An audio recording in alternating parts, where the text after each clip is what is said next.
ඔව් සුබ සන්ධ්‍යාවක් ඔබ මේ රැඳී සිටින්නේ කළු ඉර දේශපාලන වැඩසටහන සමගයි.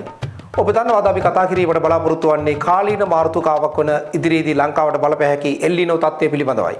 ඒ පිළිබඳව සාකච්ඡා කිරීමට අපි ආරාධනා කර සිටියා අපේ පාර්ලිමේන්තු මන්ත්‍රී බේගල් මුදියන්සලාගේ පචෝරිස් මහතා වෙත.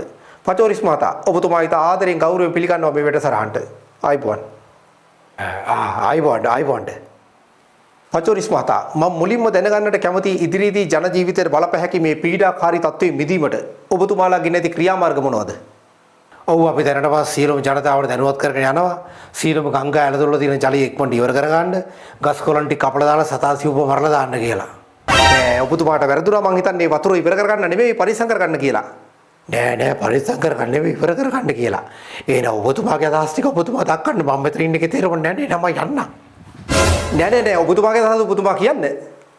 දැන් මේ වනේ මහත්තයෝ දැන් ඔබතුමා ඇතුළු මේ රටේ ජනතාව අපි නිරන්තරයෙන් මොකද්ද කියන්නේ? මේ රට සිංගප්පූරුවක් කරන්න, මේ රට යුරෝපයක් කරන්න, මේ රට මැද පෙරදිගක් කරන්න. දැන් ඒක කරන්න ඉන්න අපි මේ හදන්නේ.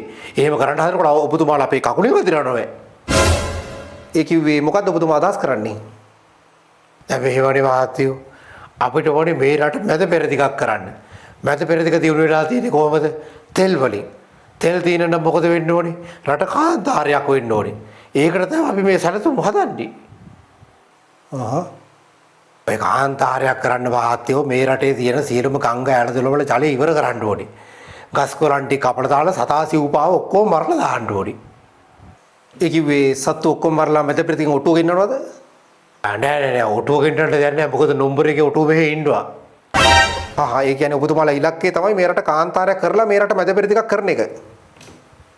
දැන් ඔබතුමා පොඩ්ඩක් කල්පනා කරලා බලන්නකෝ රටේ කොච්චර සංවර්ධනයක් ඇති වෙනවද?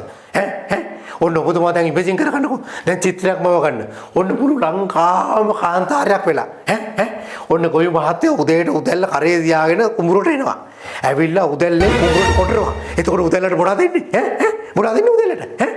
උදැල්ලට අපි කවුරුත් දන්නවනේ මහත්තයෝ මඩ නෙන්නේ මඩ. බඩ නෙවෙයි මහත්තයෝ තෙල්. ඔන්න එතකොටම ගෙවිලිය කලේ උකුල තියාගෙන කුඹුරට එනවා. කොයි මහත්තයා ගෙවිලියට කලයට තෙල් පුරවලා දෙනවා.